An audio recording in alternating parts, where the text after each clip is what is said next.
Bay leaves and raisins, although not commonly associated, offer distinct benefits when used in culinary preparations. Bay leaves, with their earthy aroma and flavor, are known for their potential to improve digestion and reduce inflammation. They contain essential oils and antioxidants that contribute to overall well-being.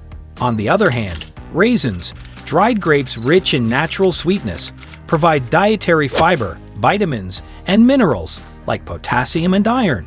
They support healthy digestion, boost energy levels, and are a convenient and nutritious snack option. When combined, bay leaves can infuse a unique depth of flavor into dishes, while raisins add a touch of sweetness and texture. This unexpected pairing can be found in certain recipes where the herbal notes of bay leaves complement the natural sugars of raisins, creating a delightful and potentially health-enhancing combination. While bay leaves and raisins may not be the most common duo in the culinary world, their unique contributions to taste and nutrition make them worth exploring in creative recipes.